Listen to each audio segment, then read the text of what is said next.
Tonight, the president fires back.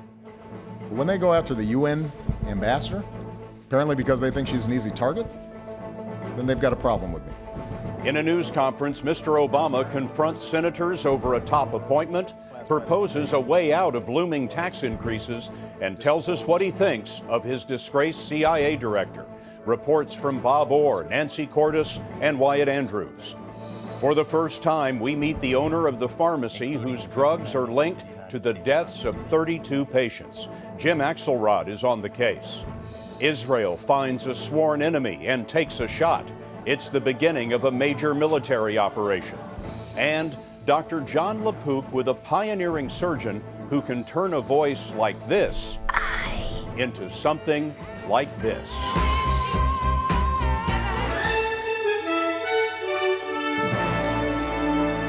This is the CBS Evening News with Scott Pelley. Good evening. For the first time, the president weighed in on the scandal that ended the career of his CIA director and derailed his nominee to lead NATO. President Obama told a news conference no classified information was compromised in the email and sex scandal. He was asked about David Petraeus, perhaps the most distinguished Army general of his generation, who quit the CIA last week after an FBI investigation discovered that he was having an affair. General Petraeus had an extraordinary career. He served this country with great distinction in Iraq, in Afghanistan, and as head of the CIA. By his own assessment, he did not meet the standards that he felt were necessary as the director of CIA with respect to this personal matter that he is now dealing with his family and with his wife. And it's on that basis that he tendered his resignation, and it's on that basis that I accepted it. In the same question, the president was asked about General John Allen, commander of U.S. forces in Afghanistan and his nominee to lead NATO. But Mr. Obama was silent on Allen.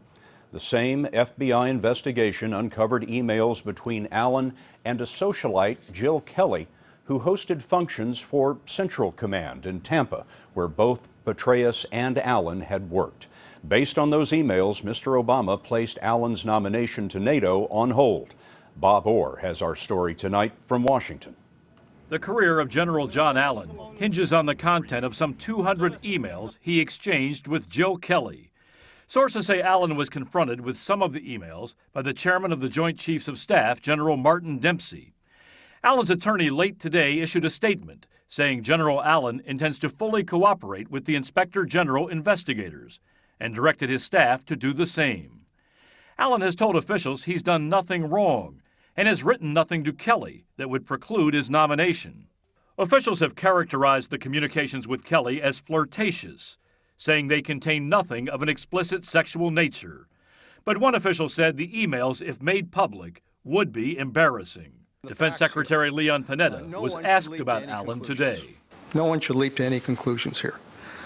General Allen is doing an excellent job at ISAF in leading those forces.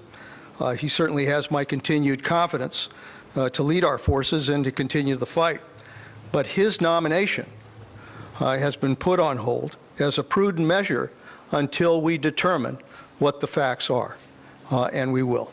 The emails between Allen and Kelly were discovered by the FBI in the course of an investigation that uncovered the affair between David Petraeus and Paula Broadwell. A search of Broadwell's computer files turned up intimate emails with Petraeus and also revealed she may have mishandled some classified information that she'd collected for her book. But law enforcement officials say the investigation never uncovered a threat to national security. And FBI Director Robert Mueller told Congressional Intelligence Committee leaders today that was the primary reason they were not briefed on the investigation.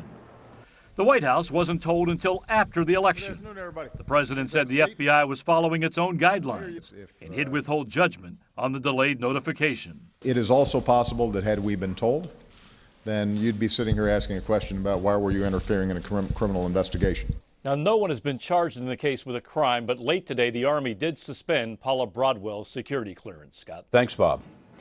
The Air Force said today it is pulling Jill Kelly's gate pass for MacDill Air Force Base.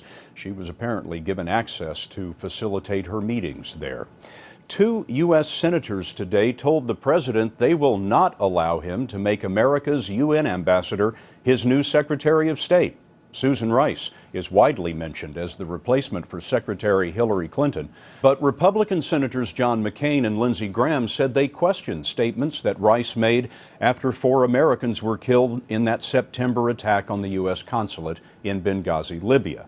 It is within the power of a single senator to stop a nomination, which is why the president got his backup today. If Senator McCain and Senator Graham and others want to go after somebody, they should go after me. And I'm happy to have that discussion with them. But for them to go after the UN ambassador, who had nothing to do with Benghazi, and was simply making a presentation based on intelligence that she had received, and to besmirch her reputation, is outrageous. But when they go after the UN ambassador, apparently because they think she's an easy target, then they've got a problem with me. And should I choose, if I think that she would be the best person to serve America in the capacity of the State Department, then I will nominate her. That's not a determination that I've made yet. This will be a Donnybrook, so we asked Wyatt Andrews to fill us in. Ambassador Rice ignited the controversy with her assertion 5 days after the Benghazi assault that there was no evidence it was a terrorist attack. This was Rice on CBS's Face the Nation. We do not have information at present that leads us to conclude that this was premeditated or pre-planned. But by that time, several intelligence reports had called it a pre-planned attack, and Republicans complained that Rice had been misleading. Senators McCain and Graham escalated the name-calling today. And the reason I don't trust her is because I think she knew better, and if she didn't know better, she shouldn't be the voice of America. When the president then demanded that McCain and Graham come after him instead, McCain did.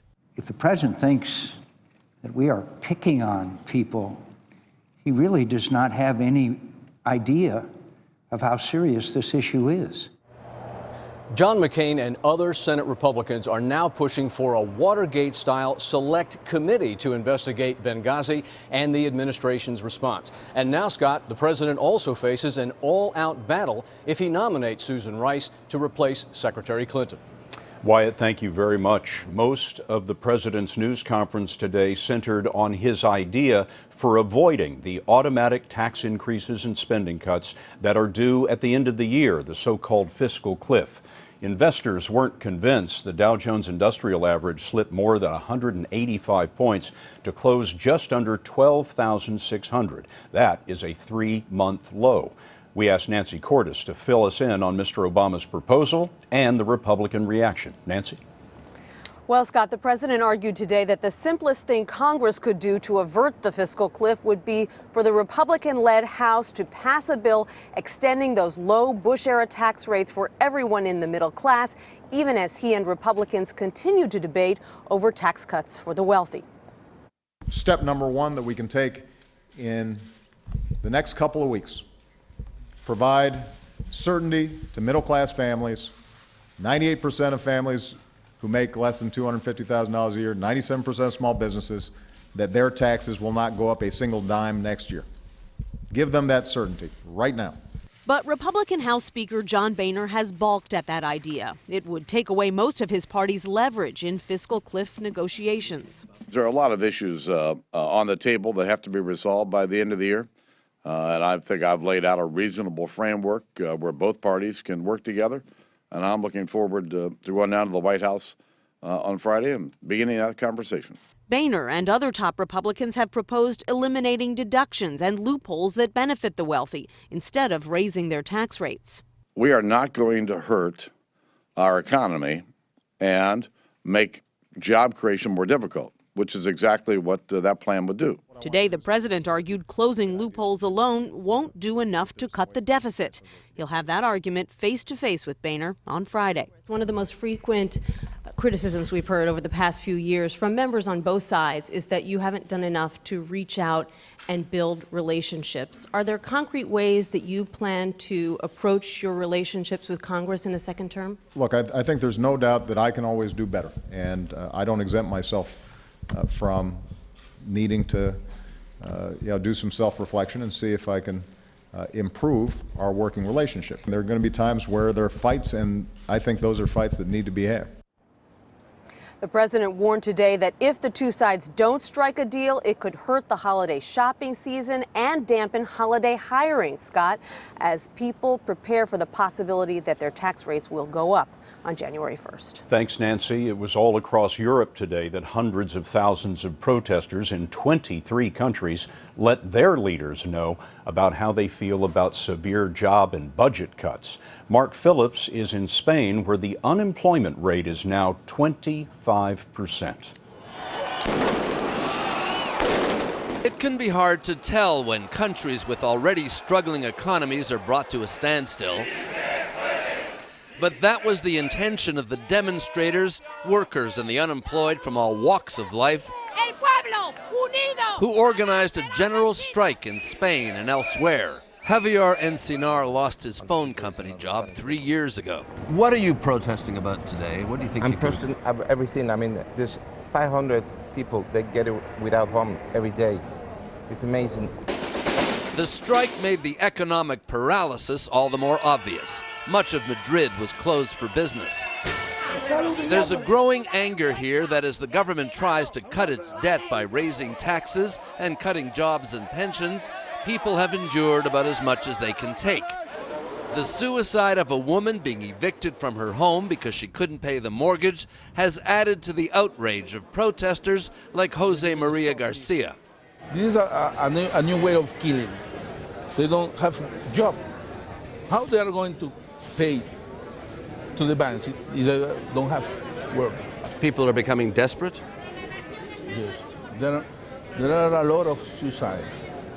But it's unclear what demonstrations like this can accomplish. Economic policy isn't made here on the streets of Madrid or in Athens. It's made by the European Union in Berlin and Brussels, by the people who are bankrolling the bailouts. And that's what's causing the frustration. People feel they've lost control of their own destiny. Protesting and striking are the only options they have. Mark Phillips, CBS News, Madrid.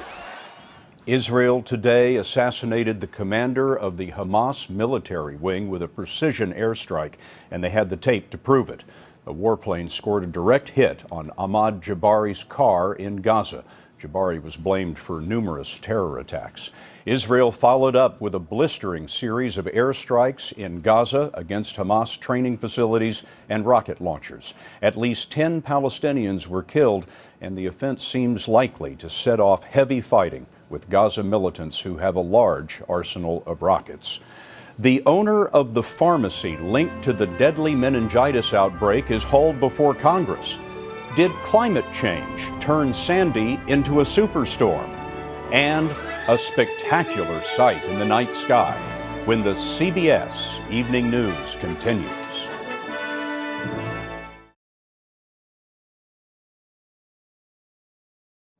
The meningitis outbreak continues to spread. 23 more cases were reported today for a total of 451 cases with 32 dead.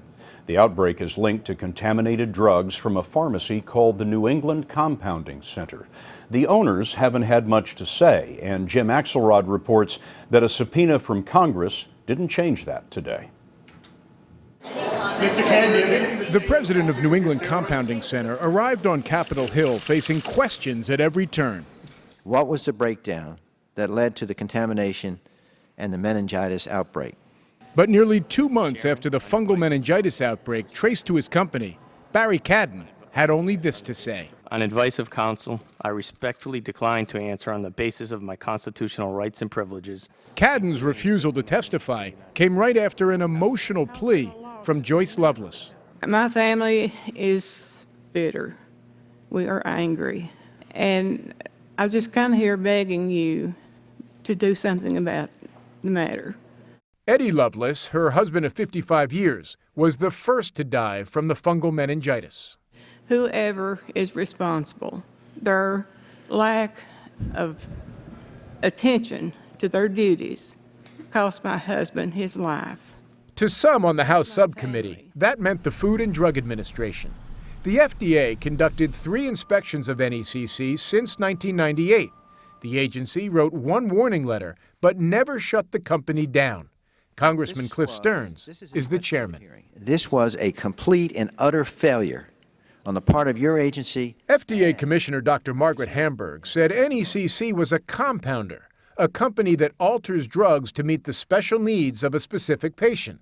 She claimed that would make the state of Massachusetts responsible for oversight. Because we feel there are significant gaps in our authorities. That didn't sit well with both Republicans and Democrats, who pointed to evidence that NECC was acting as a large-scale manufacturer. Leadership is easy if you're willing to accept it, and you are not.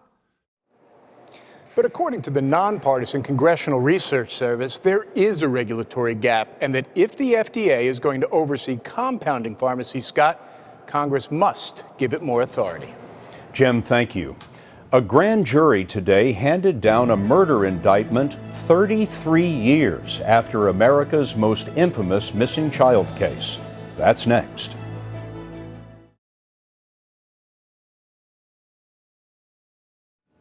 A grand jury in New York handed down a murder indictment in the country's most infamous missing child case. Pedro Hernandez stands accused of kidnapping and murdering Etan Pates. The 6-year-old vanished in 1979. The search went national and put missing children on milk cartons for the first time. Hernandez was arrested in May after confessing. Weather forecasters from the U.S. government said today that climate change did not create Hurricane Sandy, but may have intensified the storm. The forecasters pointed to rising sea levels up several inches in the past 50 years, melting Arctic ice, which may be changing atmospheric patterns, and record high temperatures. Warm water is fuel for hurricanes, and 2010 is on track to be the hottest year on record. Of course, nature can be a beast, but it's also a beauty. Overnight, cameras caught the light show known as the Aurora Borealis. The shimmering lights danced over Minnesota. They're created by explosions on the sun that send highly charged particles into the Earth's magnetic field. If you lose your voice, we know someone who can find it. That's next. This portion of the CBS Evening News is sponsored by Levemir FlexPen. Ask your doctor about the benefits of Levemir FlexPen today.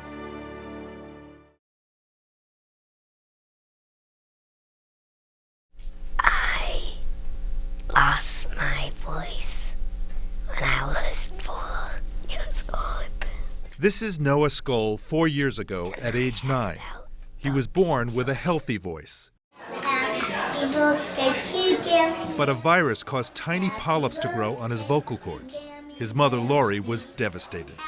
I wanted a miracle. I wanted a cure. I wanted to find somebody to help me for him. And that's what brought me to Dr. Zeitels. Dr. Stephen Zeitels of Massachusetts General Hospital is inventing new techniques in the emerging field of vocal cord treatment. Good to see you. And I work with mechanical engineers, chemical engineers, tissue engineers, and we use high-speed photography, cameras that can take in, even in a throat, 5,000 frames a second. He was one of the first people to use microlasers on damaged vocal cords, minimizing scar tissue and increasing the odds of regaining a normal voice. What have you learned about the value of having a normal, healthy voice? One of the most striking things is how people take it for granted. What if it wasn't there? Zeitels has helped icons such as Steven Tyler and Adele. Last year, she suffered a vocal cord hemorrhage that left her unable to sing. Zeitels performed surgery that allowed her to return to the stage. Roger Daltrey of The Who lost his voice in the months leading up to his 2010 Super Bowl performance. The way he's got my voice working again now, it's like I say, I feel it's easier for me to sing than it was 25 years ago. Can you sing a little something? I mean, just a cappella? My voice is huge.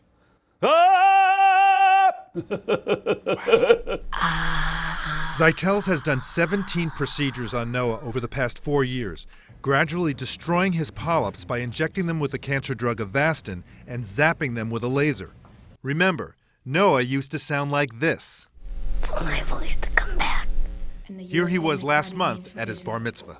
Third fund I've chosen to give tzedakah to is the Massachusetts General Hospital Voice Center. When I restore the voice of a competent adult professional, no matter what they do, what you're doing is you're restoring their lives. Here, it's creating the future of something that should have happened, but might not have happened, and now will happen. For Noah Skoll, this means a future with a voice that can finally be heard. Dr. John LaPook, CBS News, Boston. And that's our voice for tonight. For all of us at CBS News all around the world, good night.